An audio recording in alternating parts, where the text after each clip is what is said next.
100% right, every time. The McClaskey Excellence Institute brings you The Operations Experts, a podcast with hosts David McClaskey and Billy Schaefer. Delight your customers, reduce errors, and increase repeat business. Take your operations from ordinary to extraordinary.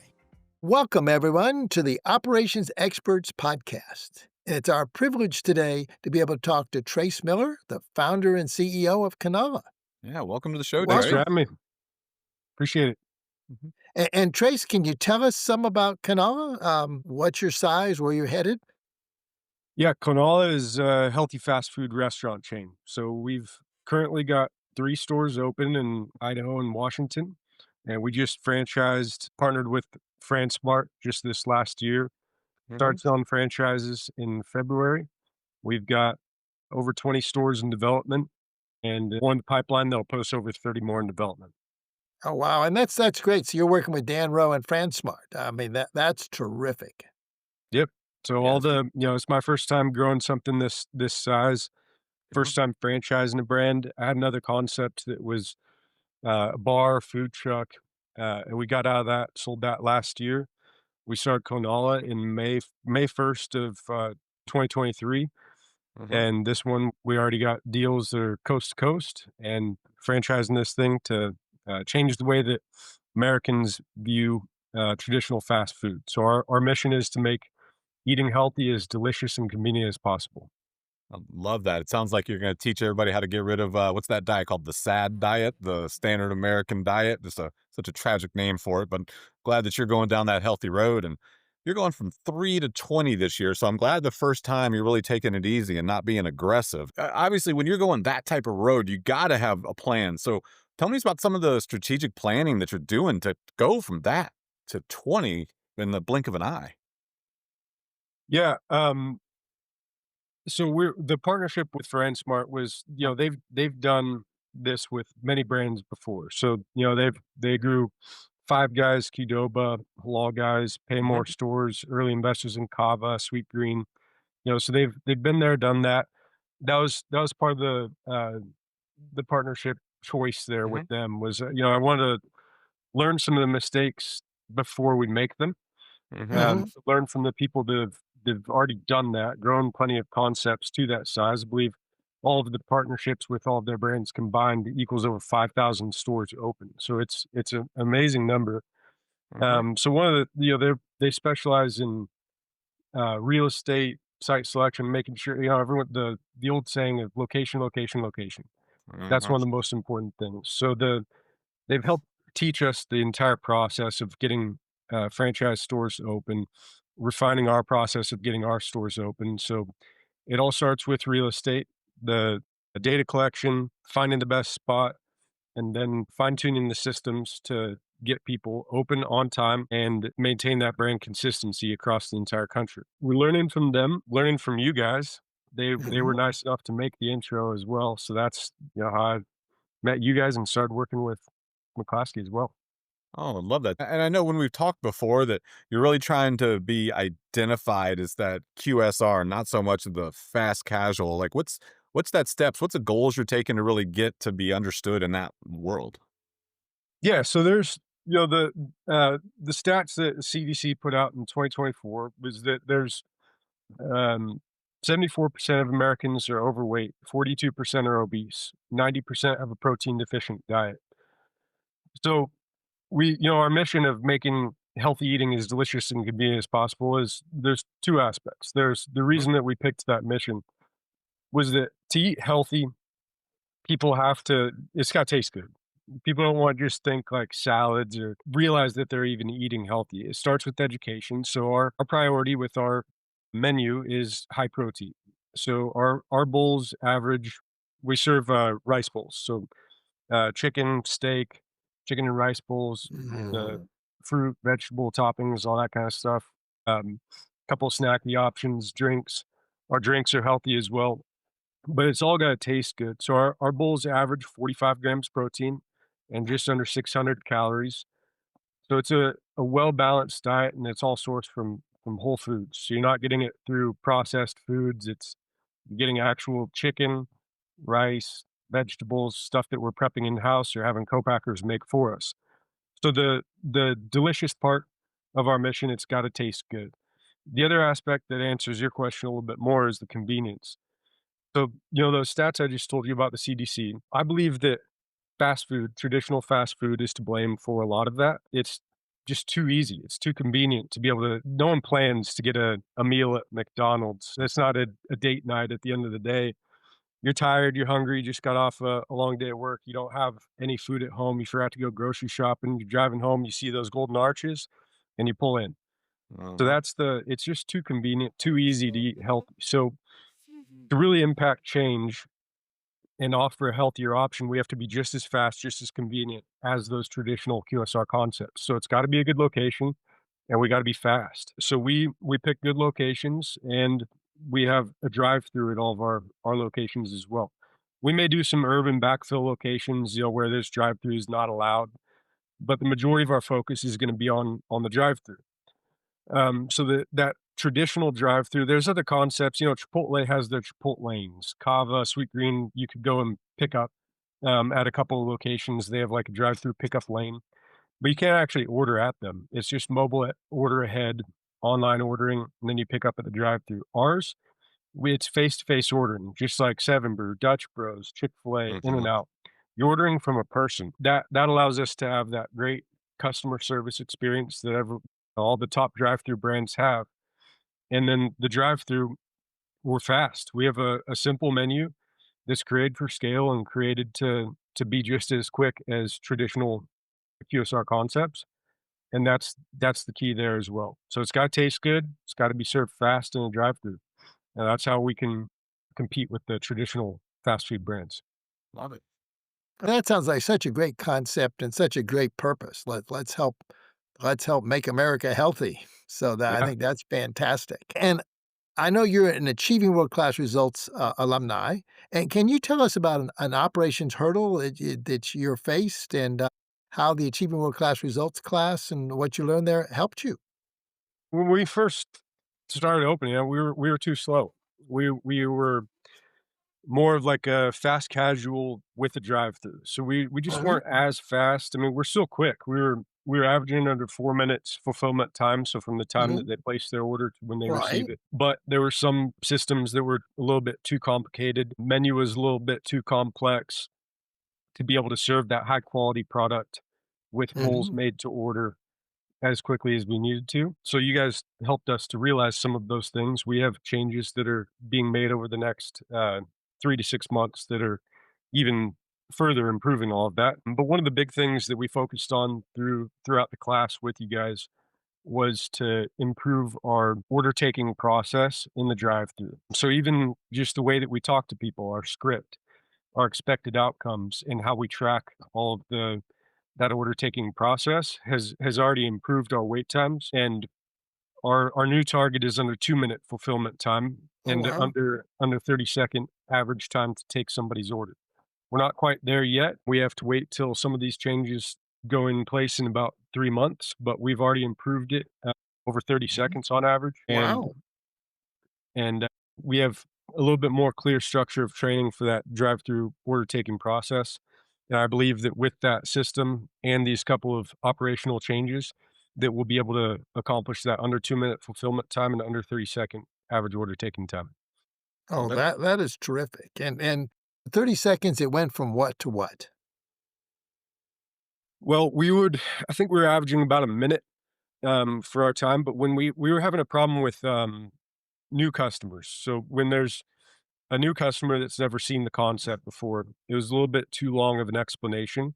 There's nothing like it. So there's no other comparable brands. You go to another burger Mhm. place, it's like, all right, which burger do you want? You want Mhm. fries and a drink, whatever. That's kind of simple. We have a little bit of an educational curve because ours is different. There's nothing that's like this for healthy food in a drive-through. So with our new process, it's a little bit more clear, better training on how to take people through the Mhm. education of our brand. Oh, Oh, yeah. terrific. I want to pause here and let everyone know that everything you're hearing now is taught in our Achieving World Class Results class. We would love to have you and your team in the class so we can help you reduce errors and increase repeat business. The class will enable you to take your operations from ordinary to extraordinary. Sign up now at mcclaskeyexcellence.com/AWCR. Yeah, it's absolutely amazing, and I hope everybody doesn't take lightly. When you go from 1 minute to 30 seconds, that's incredible. And I hope everybody listening to this is thinking, I mean, if you don't think that that's an incredible amount of time, sit there for 30 seconds and don't do anything and tell me you won't go crazy, because 30 seconds is a long time. Or go hold a plank and see how that extra 30 seconds makes you feel. In the class I know you took, we have all throughout the class from other people in the class, myself and David, we always look for those little nuggets of wisdom. What did you take from it? Was anything stuck out that you kind of are going to take with you? We already had processes for everything. We have very well defined processes for our food prep, for a lot of our positional training. That one just, it was talking with you guys to see how efficient you guys worked with pals and how efficient you guys were able to get their order times down to their fulfillment times. So listening to that got me to rethink like what's possible to start with. And then the one of the biggest things that we refined from our training processes from the class is expected outcomes. So Mhm, our managers know what to look for. They know how mhm. to give that feedback. But one of the things that was missing mostly was the ability to self audit. So at the expected outcomes being clearly defined so that they could know what a manager would be telling them anyways, makes the Mhm. manager's job easier as well. They can know this is exactly what they're going to tell me rather than waiting for the manager to actually tell them. Love that. Oh, that's terrific. And Trace, can you tell us one process that you've taken to 100% as a result of the AWCR class? Yeah, so we're not quite at 100% because of some of the operational Mhm. changes, but I would say that drive-through process is as close as it could be before we have made the rest of those changes. Mhm. So with what the staff is working with currently, it has improved, and they are operating that 100% of the time to exactly what we expect. Once we enable them a little bit further with a couple of these other changes in a few months, then I believe that it'll be a really easy, seamless transition, and they'll be more empowered to hit their KPIs that we're expecting.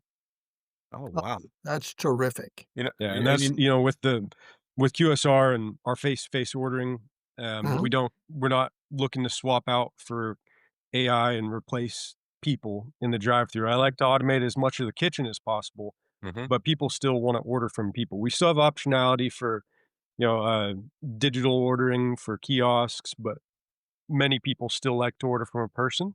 So we mhm. have the optionality to pick from either. That was actually something that we've implemented kiosks as well as part of this to enable Oh, the great. people to focus more on customer service. But it's so important with having a drive-through. So Mhm. that was probably our biggest weakness was a more well-defined system there. I mean, they're outside taking orders with tablets, so there's not a manager on their hip. There's not always someone Right. there to Mhm. check what they're doing. So having a, Mhm. a very clearly defined process that they can self audit in the drive-through by themselves without anyone over their shoulder, that was the most important thing that we got from the class.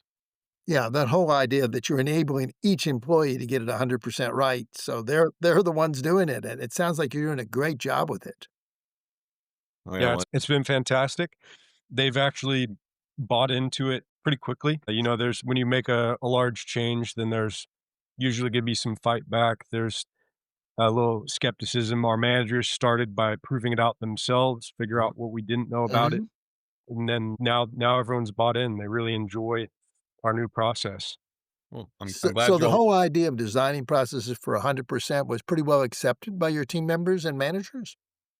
This process, yes. Yes, there's the biggest thing that we would have issues on operationally was waiting for a manager to give feedback. So the Mhm. really that self-auditing thing, the more clearly defined expected outcomes was the biggest thing that we got from it, and we have full buy-in. I mean, we Mhm. Okay. focus on store culture a lot. We hire for personality, we could train the job. Mhm. None of Mhm. our managers had at any level, at store manager, district manager, regional manager, none of them had any restaurant management experience before Mhm. becoming a restaurant manager for us, and that's with clearly defined processes that we're able to help train them to that. So if Mhm. we're able to hire off of personality and competition, I would say I'm very competitive. All of our managers are very competitive people. We say gamify everything. Yeah. We make everything into a game. So we had a review campaign that we were trying to get a little bit higher reviews, and we give Mhm. rewards based off of the performance pay and thing rewards based off of performance and expected outcomes, and that's how we get a lot better buy-in Mhm. into the processes. And this review campaign, they got over 300 reviews in just a few weeks Oh, at one wow. of the stores because they were setting bars for themselves and making a really fun game out of it. So with a really competitive team and Mhm. a culture like that, we're able to have a lot faster buy-in Mhm. for new processes. Oh, I love that. Terrific. I'm so glad you got the fast buy-in. Well, and it's not always just smooth sailing when you go to this 100% mentality, but you all seem like you were close. So what challenges did you have for the team when you were trying to implement this to 100%?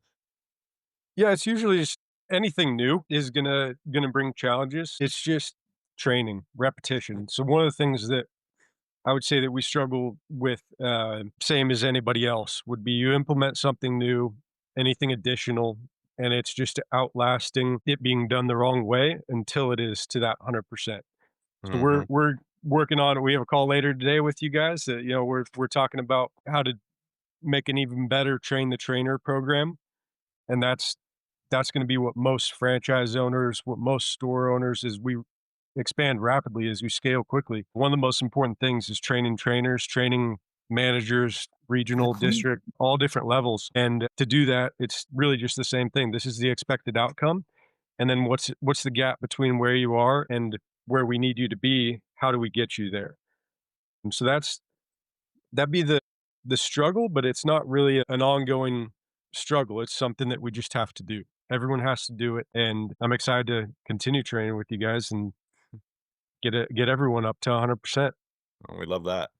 Oh, great. Great to have you after the AWCR class, then do the follow-up consulting. So it was a pleasure to work with you before, during, and after the class. So it's great to work with you. Absolutely dedicated to excellence and fantastic. Yeah. And And then so go ahead. sorry, but I was just saying that the other thing that I had not talked about, like for the rapid growth, it's not just adding new stores. We also have an aggressive growth campaign within our open stores. So we just crossed a 2 million average unit volume. Our trailing 6 month average per store was like one. So it's pretty high volume stores. So when you make these changes, Mhm. it's a lot to change while you're doing really high volume. And our new target is a 3 million AUV over Mhm. the next 2 years. Wow. So it's a large growth, aggressive Mhm. goal, and to do that, I think that one of the most important parts of that is to have really clear expected outcomes. So the speed, Mhm.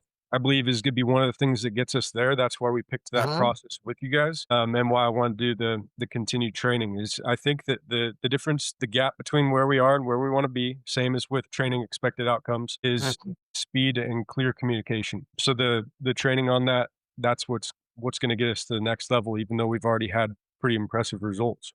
Mhm. That is true. So you're going from 1.1 million to 3 million Well, over just a couple 1.1 of in years. 6 months.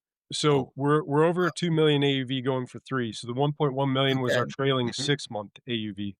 Oh, wow. And yeah, we So just got all the that's almost a 50% increase from 2 to 3 then. Mhm. That's incredible. exactly. Yeah, so it's an aggressive goal, Mhm. but I think that, taking your guys' class was part of one of the things that got me to rethink what's possible. With a Mhm. little bit more clearly defined expected outcomes and training, then that's the gap between this and that number. And so it's really gonna be a huge part of what enables us to get to even the next level. Oh, that is fantastic. It's great to see what you're doing with these role model practices. It's fantastic. Mhm. And, doing a great job with it. During the podcast, we always like to give all our guests an opportunity. What one operation question would you like to ask us? Oh boy, what have I not asked you guys Okay, already? I well, mean, that's I've true. taken a lot of you guys' time asking a lot of questions there. I guess one of the biggest things that we've been talking about that we're gonna have ongoing, um, is, there's at every level that you pass down information, things get watered down. So I guess what have you guys seen that is the most important thing going from a founder, a CEO, a COO, whatever level, Hmm. all the way down to store manager? There's district managers, regional managers, area Hmm. managers between them and store managers. Um, what's the secret to getting less Yeah. watered down information all the way down to the store level? There's two parts that I can kind of help you with. Is the first is you got to consolidate the conversations, and this is and this will kill most founders because the founder's brain is, I always call, and this is meant as a positive thing, is the shiny object babies. It's like, what's over here, what's over there, I need to do this, I need to do that, no, we need to grow over here. And what happens then is you bounce your ideas off the regional, because that's what you're doing. The founder goes to their vice presidents, and now all of a sudden the vice president's thinking about 27 things at one time because, well, I got to know what Trace is doing, but I also have to communicate this. And then they talk to their people. And as you go down, you now have, when you get to the bottom, 4 million ideas floating about.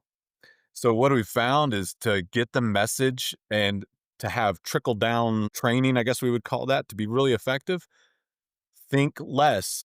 And as the founder, only communicate the necessary things to the next level. Like if your brain is just thinking and you're getting deep into the world of what you want to do and how you want to grow, keep it to yourself and let the rest of the team really focus on those one or two focuses instead of being the shiny objects, because the founder's supposed to be looking at shiny objects. Everybody else is supposed to be just doing what they're thinking as far as the operations. And when they have one thing to think about, then you don't have that telephone variance game as when you're inputting all these different wild, cool things that are about to happen. It's like what they say that people can only focus on three things. Mm-hmm. The rule of threes, never give more than three things to focus on at a given time. Mm-hmm. Oh, it's most people don't memorize phone numbers anymore. But if you remember how you say a phone number, it's da da da da da da da. Three parts. And that's what kind of proves what you're talking about is people remember three things pretty well. That's gold. Yeah, I love that. So, I mean, what about in your all's world? What's that biggest challenge you all have? What's the thing that you're like, I got to fix that in your operations? It's just the train the trainer. I think that's where we could improve as we make some of these additional changes. But Hmm. honestly, I love our systems, our team, Hmm. and we don't have that many issues. I guess. I mean, I don't really have that much store level involvement. I've got an amazing team that does Hmm. all of that. Great managers, great trainers. The most important thing is the store level. So all of the managers that are above store level, they really just support the store manager. They enable them to do Hmm. more. So this train the trainer is just an additional tool that we could refine. And I think it's the biggest one that we don't have to 100%. I would say that we have training programs for the trainers. We have Hmm. good ideas for it, but there's always just the little something that's not quite well defined for what the expected outcome is. That's where we could improve, and that's why I'm really excited to continue improving with you guys. Well, I love that. We plan on developing that system with you, and I know we're talking later today to really start getting down into that. So we're gonna have some fun with training the trainer for It'd be a sure. blast. Yeah, I know that my team's excited for it. They've already got the buy-in. They've already seen the improvement from implementing the drive-through system with you guys. It's really just they're clamoring for more. So it's going to be really fun. Oh, I mean, that's so and the whole idea of the journey, it's the idea of, okay, we just keep going because you Mhm. never get to the top. It's, look, well, we're great. How can we be greater? And Mhm. the fact that that's your natural orientation is just fantastic. Yeah, I mean, as soon as you ask like what's the current struggle, I'd say that's just the thing that we have identified that could improve next. And as Mhm. soon as we Mhm. have that to 100%, we'll find something else. So it's just Mhm. always trying to find your bottom 10%, whatever anywhere that you can improve. Mhm. And that's what we're never going to stop looking for what's the next thing that we can improve on. Oh, and that's one of the real marks of excellence is that, yeah, we're always looking ideas for us and ideas from other people. And I know you have read a huge amount of some top-notch business books and thoughts, and you're always learning. So, who's your favorite author, expert, or thought leader? For this specifically, I would say that there's so many different ones, but, we have an actual required book list for our managers, for our franchise owners, and they're what has helped shape our corporate values. So it really depends on what somebody's struggling with. So if someone's struggling with taking accountability for their own actions, then Extreme Ownership by Jocko Willink, that's a great one. A recent one that we added, the most recent addition, is a book called Twin Thieves. It's a book Mhm. that have you guys read that? Heard Oh, of it, man, haven't read it.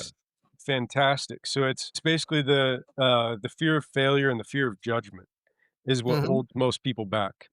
So once you get them to realize that we have one of our values is there's no such thing as mistakes, just learning opportunities as long as Mhm. you learn from them. Mhm. And we're not judging to judge or to belittle or to put people down. We're judging for performance and how to improve. And when they realize that or read this book, it's a really good one that they can feel empowered to make mistakes, go out and try things, and that's how you improve. There's another book that's kind of similar to that called The Obstacle is the Way by Ryan Holiday, that Mhm. by actually making mistakes and running into obstacles, that's actually how you reach your goals. Mhm. For this specifically, for training and this conversation, two of my favorites are Unreasonable Hospitality and Setting the Table. Oh, Now those wow. are The Danny Myers book. Oh, yeah. fantastic. Well, and then Unreasonable Hospitality is Will Guidara. That's he was a mentor to Will Guidara. Mhm. Danny Meyer was. So he ran 11 Madison Park. They won best restaurant in the entire world based out of New York. And that was originally a Danny Meyer restaurant that they bought from him and grew to being the number one restaurant in the world. That is an Oh, amazing book for anyone in any business, not just restaurants. I got to see him speak in person too. And in a business group of about 80 people, oh, there was wow. only myself and one other that were in restaurants. And yet, out of all of the speakers, he was everyone's favorite, no matter what industry they're in, Mhm. just for providing unreasonable hospitality, training systems, expected outcomes, and how to go above and beyond to the customer. Oh, it's such a great book, and I fell in love with the fact that he sold the book with a workbook because he realized that this just wasn't just a read and put down. Like, no, you're going to take some notes. You're going to get really into this, and it's such a Mhm. phenomenal way that he has presented it as a learning opportunity, not just hey, read this and buy my book. And that's awesome, Trace. You've given us such great info today, and we truly appreciate you joining us. You've been such a great guest, and I hope everybody else has learned just as much as we have from you today. Yeah, I It's appreciate you guys having me. Mhm. yeah, well, we appreciate, being working with you the whole time, and it's great working with leaders that are absolutely dedicated to excellence like you are, and thank you so much for taking your time on the podcast to share your knowledge and wisdom with others, Yeah, thanks for having me on here. Excited to keep working with you guys. and Awesome. we're looking forward to it as well. All right. And for everybody else, just so you know that new episodes are going to drop the first and third Monday of every month. And look forward to more great leaders like Trace to learn from and share their insights on the industry. We'll talk to you soon. Operations Experts was created by McClaskey Excellence Institute. Hosts were David McClaskey, president of McClaskey Excellence Institute, and Billy Schaefer, vice president of McClaskey Excellence Institute. The podcast was produced and edited by Kate Craig of Kate Craig Consulting. New episodes drop the first and third Monday of every month on Apple Podcasts, Spotify, Audible, Amazon Music. Find us online at McClaskeyExcellence.com and register for our Achieving World-Class Results course to enable your organization to deliver exactly what you promised every time using extraordinary operations.